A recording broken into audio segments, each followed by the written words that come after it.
Hello everyone, good morning. स्वागत है सभी का ऑनलाइन स्टडी में। तो कल हमने होमवर्क आपको दिया था टेलीग्राम पर कि आपको हिस्ट्री से ब्रिटिश शासन का भारतीय अर्थव्यवस्था पर प्रभाव, साथ में बिहार के कुछ टॉपिक्स, स्पीडी करंट अफेयर्स दिया था।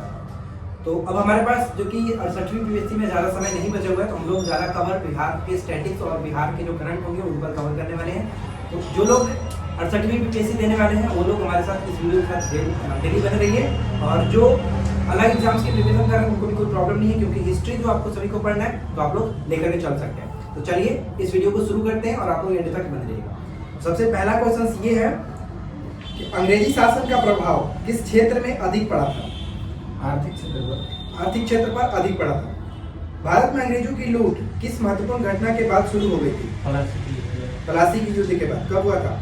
1757। इसके बाद ये कि भारत में प्रथम रेल लाइन किसने बिछाई थी? मजदूरों ने। चलिए आगे लॉर्ड डलहौजी। इसके बाद है कि भारत में ब्रिटेन की ओर संपत्ति के अपवाहन यानी ड्रेन ऑफ वेल्थ का सिद्धांत किसने प्रतिपादित किया था? दादा भाई नौरोजी। 1853 में लॉर्ड डलहौजी ने जो पहली टेलीग्राफ लाइन शुरू किया था वह किनके बीच स्टार्ट हुआ था? कलकत्ता से आगरा। भारत में ब्रिटिश भू राजस्व प्रणाली का किसने अधिक लाभ प्राप्त किया? ब्रिटिश जमींदारों ने। इसके बाद अगला बताइए कि बिहार का स्थायी बंदोबस्त या स्तंभधारी बंदोबस्त शुरू किसने किया था? बंगाल और बिहार का स्थायी बंदोबस्त किसने स्टार्ट किया था? ठीक है, लॉर्ड कर्नवालिस। ब्रिटिश सरकार ने भारत में स्थायी बंदोबस्त कब लागू किया था? 1793। इसके बाद आगे बताइए कि अंग्रेजी शासनकाल में भारत का कौन सा क्षेत्र अफीम उत्पादन के लिए प्रसिद्ध था? बिहार। ठीक। इसके बाद आगे बताइए कि नील कृषकों की दुर्दशा पर लिखी गई पुस्तक नील दर्पण के लेखक कौन थे? दीनबंधु मित्र। अंग्रेजों द्वारा सर्वप्रथम कहवा बगान कहाँ लगाए गए थे? वायनाड जनपद में। अंग्रेजी शासन के दौरान भारत के आर्थिक दोहन का विचार प्रतिपादन किसने किया था?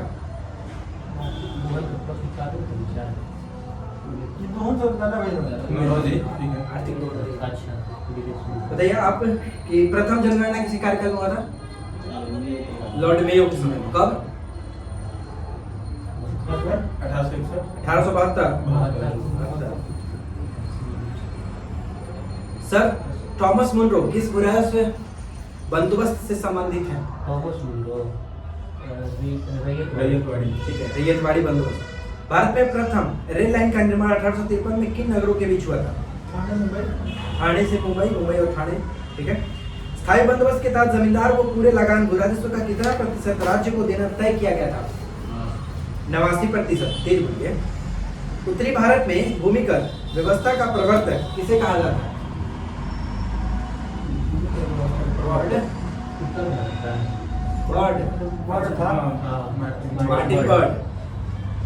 Martin bird. चलिए इसके बाद ये बताइए कि समस्त अंग्रेजी भारत की सर्वाधिक भूमि पर कितना प्रतिशत? 51% भूमि पर अपनाई गई भू राजस्व व्यवस्था कौन सी थी? रैयतवाड़ी। रैयतवाड़ी से कौन संबंधित है? इसके बाद अगला बताइए कि भारत में भारतीयों द्वारा 1881 में स्थापित हुआ और उनके प्रबंधन में चलने वाला समिता देयता का प्रथम बैंक कौन सा था? सीमित देयता का अवध कमर्शियल बैंक। 1881। अंग्रेजों द्वारा रैयतवाड़ी बंदोबस्त लागू किया गया था कहाँ पर? मद्रास और बम्बई। ठीक है, प्रेसिडेंसी। मद्रास प्रेसिडेंसी और बम्बई प्रेसिडेंसी। भारत में उद्योगों का कोई स्वतंत्र विकास नहीं हुआ, मतलब ब्रिटिश शासनकाल के दौरान भारत में उद्योगों का कोई स्वतंत्र विकास नहीं हुआ। इसका कारण क्या था? कारण था श्रमिकों के भारी उद्योग का अभाव। भारी उद्योग का अभाव। इसके बाद ये बताइए कि भारत के किस चार्टर एक्ट के द्वारा कंपनी के एकाधिकार को समाप्त कर दिया गया, परंतु केवल चाय के व्यापार को सुरक्षित रखा गया? 1813। चाय को सुरक्षित रखा गया तो 13 को चाय को भी खत्म कर देगा तो 33 पूरी तरह से। शुरू किया गया था 13। हाँ हाँ शुरू नहीं किया शुरू गया नहीं किया गया था, था। कुछ को बंद कर दिया गया था, चाय को छोड़कर 13 में। ये तो है। इसके बाद आगे बताइए, आधुनिक शिक्षा के संदर्भ में शिक्षा का माध्यम को लेकर उठे पश्चात आंग्ल विवाद का अंत मैकाले के प्रपत्र से हुआ। इसके अनुसार किस भाषा को भारत में शिक्षा का माध्यम स्वीकार किया गया? अंग्रेजी। अंग्रेजी। भारतीय शिक्षा का मैग्ना कार्टा डिस्पैच 1854 के वुड डिस्पैच को कहा जाता है। बताइए कि प्राथमिक शिक्षा का मैग्ना कार्टा कहा गया किसके द्वारा? क्योंकि 1911 में प्राथमिक शिक्षा को निःशुल्क एवं अनिवार्य बनाने वाले विधेयक इंपीरियल लेजिस्लेटिव काउंसिल में प्रस्तुत किया गया था, जिसे प्राथमिक शिक्षा का मैग्ना कार्टा किसने कहा था? बहुत अच्छा, गोपाल कृष्ण गोखले ने। इसके बाद आगे बताइए कि भारत में आधुनिक शिक्षा का जन्मदाता किसको माना जाता है? आधुनिक शिक्षा का देव। आगे ग्रांट, अच्छा हाँ, Charles grant. Charles grant. Charles grant. Bharat में आधुनिक शिक्षा का जन्मदाता चार्ल्स ग्रांट। भारत में अनऔद्योगिकरण यानी कि डी इंडस्ट्रियलाइजेशन या फिर प्राक औद्योगिकरण, मतलब औद्योगिकरण स्टार्ट होने से पहले जो था समय कब से कब था? 1800 से 1850 था। 1800 से 1850। बहुत अच्छा। भारत में आधुनिक उद्योगों की स्थापना कब हुई थी? 1850 में। इसके बाद ये बताइए, भारतीय बुनकरों की दयनीय हालत पर किस गवर्नर जनरल ने टिप्पणी की थी कि इनका दुख दर्द समूचे इतिहास में अतुलनीय है, कपड़ा बुनकरों की हड्डी से भारत की धरती सफेद हो गई है? हाँ किया था वो किसने? सत्य कौन था? बहुत अच्छा, लॉर्ड विलियम बेंटिंग। इसके बाद आगे बताइए लगा रहा है। कि किसने भारत में रेलवे की स्थापना को आधुनिक उद्योग का अग्रदूत या फिर जननी की संज्ञा दी है? बोल दीजिए। वर्ड शुरू सुनना आगे बोले कार्ल मार्क्स। Karl Marx. पहले आधुनिक लौह इस्पात उद्योग की स्थापना कहाँ की गई थी? बोलिए बोलिए बोलिए बोलिए। आगे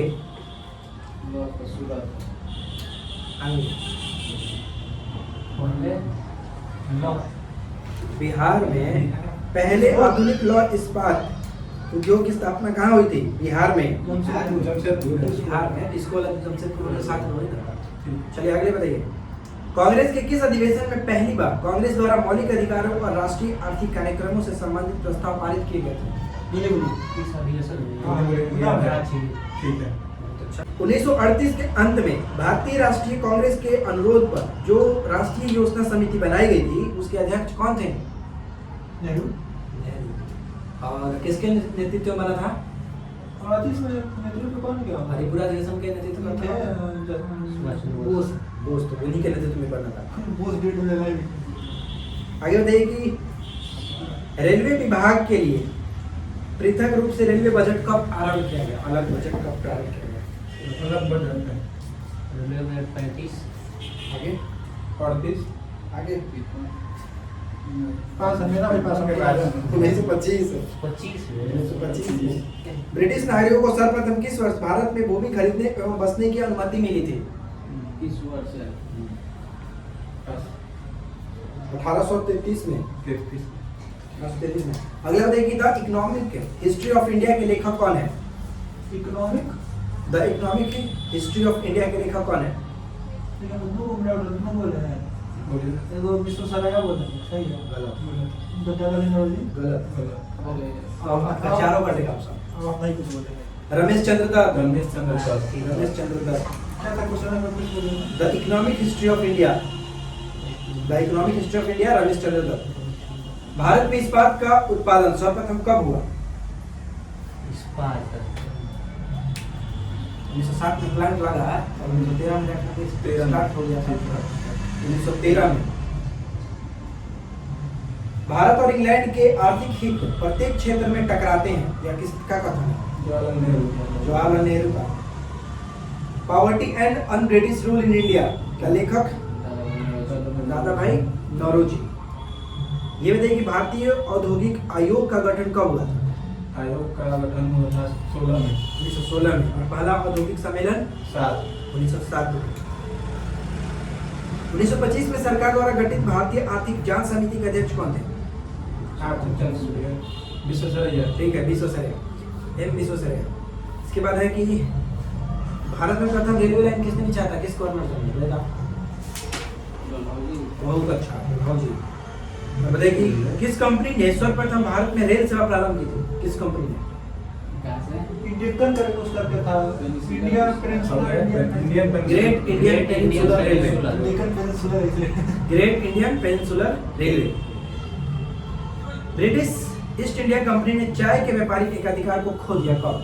1833। 1833। तो ये है हिस्ट्री में हम लोग जो दिए थे टॉपिक कंप्लीट हुआ। अब पूछ लेते हैं हम लोग स्पीडी करंट अफेयर्स, जो कि जुलाई मिला था 11 से लेकर के 30 जुलाई तक। चलिए बताइए पहला प्रश्न, विश्व जनसंख्या दिवस कब मनाते हैं? 11 जुलाई। 11 जुलाई।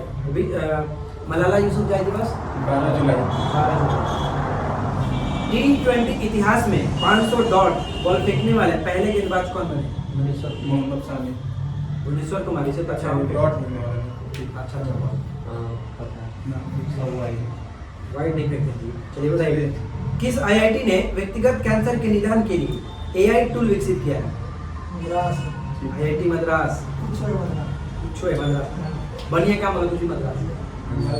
केंद्र की नई शिक्षा नीति को प्री प्राइमरी स्तर पर लागू करने वाला देश का पहला राज्य कौन बना है? उत्तराखंड। किसे जापान के order of the rising sun पुरस्कार से सम्मानित किया गया? नारायण कुमार। सूचना अनुसार कहाँ का हवाई अड्डा देश का पहला कार्बन न्यूट्रल हवाई अड्डा बनेगा? ले। इसके बाद है कि किस राज्य सरकार ने प्रधानमंत्री फसल बीमा योजना को पुनः शामिल होने का निर्णय लिया? पश्चिम बंगाल। आंध्र प्रदेश। WHO के अनुसार किस देश में मार्बर्ग वायरस के 2 संदिग्ध मामले सामने आए थे? घाना। वर्ल्ड इकोनॉमिक फोरम की जेंडर गैप रिपोर्ट 2022 में कौन शीर्ष स्थान पर आया? आइसलैंड। और भारत का स्थान 135। किस राज्य सरकार ने अर्न विथ लर्न योजना शुरू की है? त्रिपुरा। खर्ची पूजा। बहुत अच्छा। अगला बताइए कि कौन सा शहर एशिया की पहली सांस्कृतिक और पर्यटन राजधानी होगा?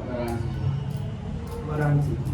वित्त मंत्रालय द्वारा भारतीय राष्ट्रीय ध्वज की बिक्री के लिए लागू जीएसटी दर कितनी होगी? कोई जीएसटी नहीं, 0%। किस राज्य में भारत के पहले मंकी पॉक्स के मामले की पुष्टि की गई थी? केरल। किस देश द्वारा ब्रह्मांड में डार्क मैटर का पता लगाने के लिए लक्ष्य जेपलिन नामक संवेदनशील प्रयोग किया जा रहा है? अमेरिका। किस राज्य के मुख्यमंत्री ने EFIR सेवा शुभारंभ किया है? आगे EFIR उत्तराखंड। सिंगापुर ओपन 2022 में महिला एकल का खिताब किसने जीता है? पीवी सिंधु। तीनों क्या नहीं पता लीजिए। इंडिया छोड़ के। बताइए कि नेल्सन मंडेला दिवस कब मनाते हैं? 18 जुलाई। अच्छा। और 18 में कौन सा राज्य स्थापित सुनाता है? तमिलनाडु।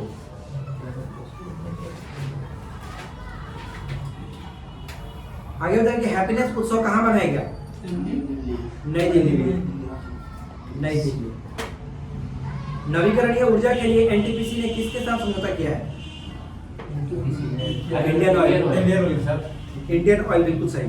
इसके बाद ये बताइए कि किस आईआईटी संस्था ने अंतरिक्ष रोबोट के लिए जैव प्रेरित कृत्रिम मांसपेशी विकसित की है? आईआईटी कानपुर। मुख्यमंत्री उदयमान खिलाड़ी उन्नयन योजना कहाँ शुरू किया गया? किस राज्य में? उत्तराखंड। अगला बताइए कि किस देश के खिलाड़ी तमीम इकबाल जो कि संन्यास लेने की घोषणा की है? Bangladesh. Payment in chat feature किसने लॉन्च किया? किस सोशल मीडिया ऐप ने? इंस्टाग्राम को हमको फॉलो कर दीजिएगा। ठीक, कुमार नीरज डॉट लिखी है। अच्छा, उस पर आपको कोटेशन मिल रहा है आजकल। चलिए इसके बाद आगे बताइए किस राज्य के मुख्यमंत्री ने स्वदेशी बुनकरों के कल्याण के लिए स्वर्णवीर नारी योजना शुरू किया है? स्वर्णवीर स्वर्णवीर नारी योजना। स्वर्णवीर नारी राजस्थान। आगे पास हो गई। असम। असम। असम, ठीक है। आगे बताइए कि वैश्विक ऊर्जा पुरस्कार 2022 किसने जीता है? बोलिए। कौशिक राजशेखर। कौशिक कौशिक राजशेखर।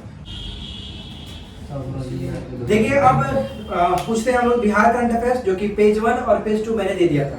और देखिए ये सारा जो पीडीएफ है मैंने आपको प्रोवाइड कराया है 700 प्लस क्वेश्चंस का, करीब ये 50 पेज का पीडीएफ है।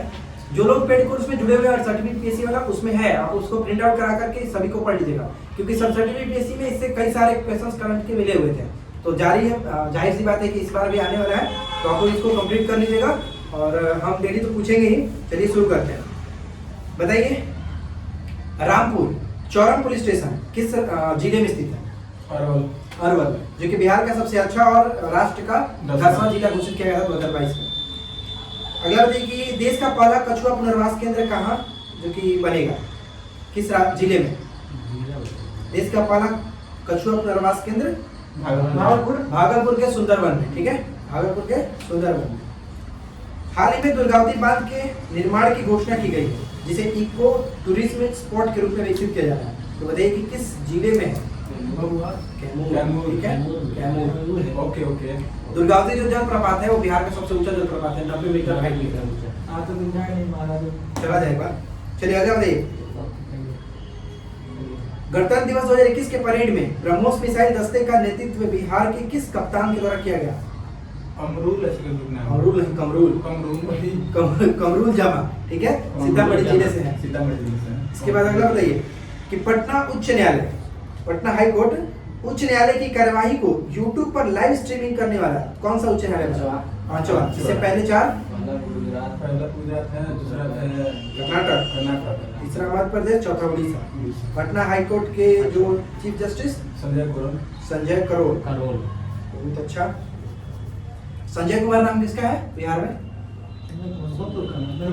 नहीं, मतलब बिहार जो है होता है ना, बिहार अनुसूचित जनजाति आयोग, जनजाति जाति आयोग है, उसके अध्यक्ष हैं संजय कुमार। बिहार के इससे पूछे बिहार के।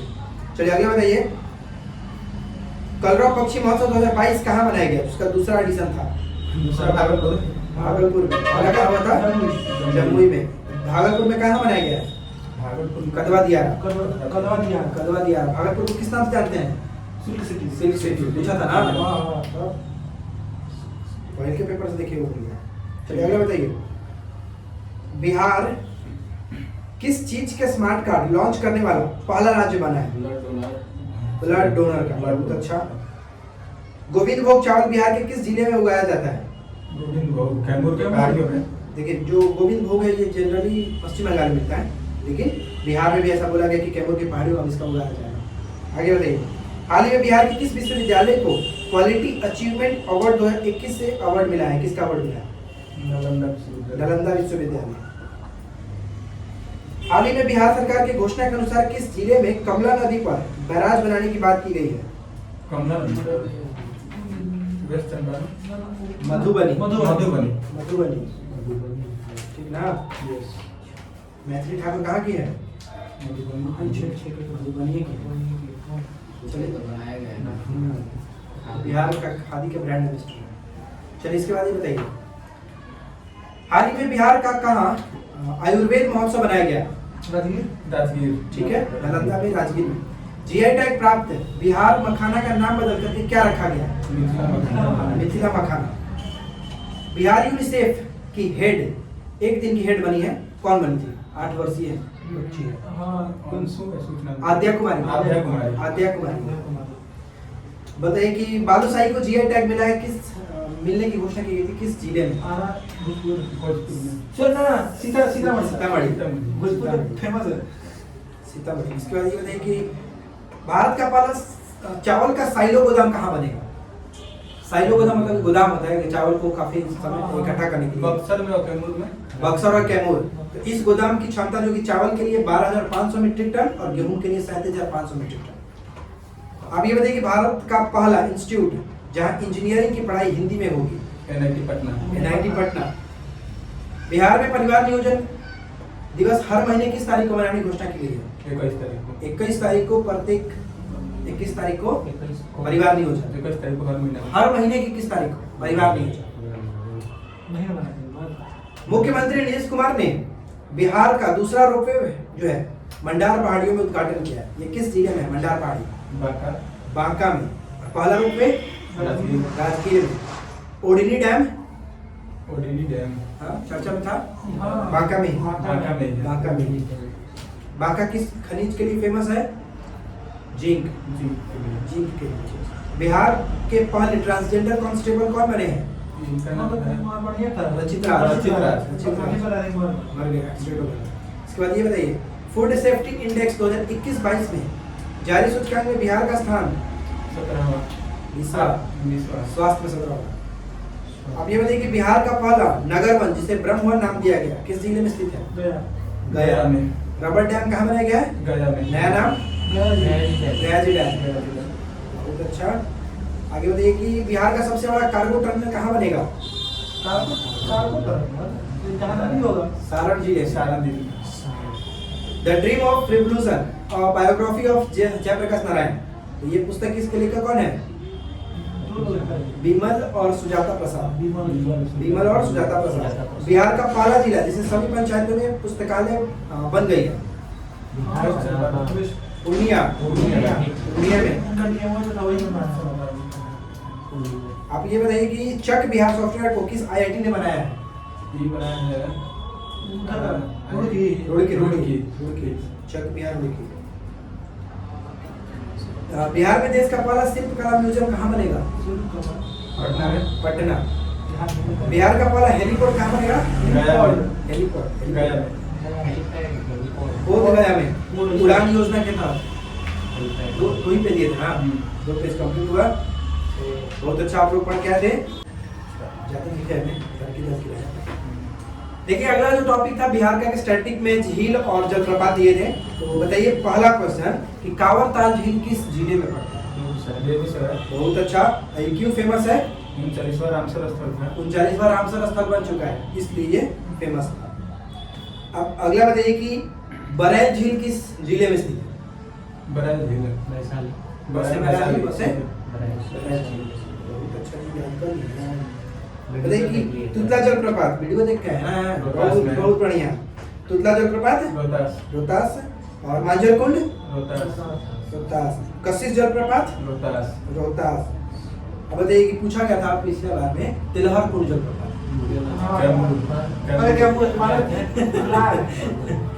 तिलहर कैमूर में। और अब अगला बताइए कि करकटगढ़ कैमूर में है। करकटगढ़ कैमूर में, जिसको चैनपुर भी कहते हैं ना, चैनपुर। धुआंकुंड जलप्रपात रोहतास सासाराम। ठीक है। अगला बताइए कि नवादा में कौन सा है? नवादा में ककोला जलप्रपात नवादा में स्थित है। ककोला जलप्रपात नवादा में। और दुर्गावती जलप्रपात ठीक है, कैमूर। इसमें कुछ ज्यादा नहीं था। अगला दिन आपको कल इम्पोर्टेंट टॉपिक रहेगा, थोड़ा सा डाटा याद करना है, वो भी इम्पोर्टेंट है। बिहार का जो आर्थिक सर्वेक्षण और बजट पढ़ के आना है। पिछला बार देखे थे जब तीसरा पूछ रहा था, मतलब तीसरा जनसंख्या में कौन है, ऐसा पहले नहीं पूछ रहा था ना, जनसंख्या की दृष्टि से पहला तीसरा चौथा वैसे ऐसे कुछ भी कर रहा है, तीसरा चौथा था, पीछे से या अंतिम से ऐसे ही। इसी सब याद करना पड़ेगा, मतलब पीछे से चाहे को आगे से चला। तो देखिए फ्रेंड्स, आज का हम लोग का टॉपिक सब यहीं पे कंप्लीट होता है, और कल का जो टॉपिक रहेगा टेलीग्राम पर हम लोग डाल देंगे, तो आप लोग ज्वाइन करके रखिए और बचे हुए समय को अच्छी तरीके से यूटिलाइज करिए। मिलते हैं हम लोग नेक्स्ट क्लास में। Thanks for watching, keep watching, keep learning.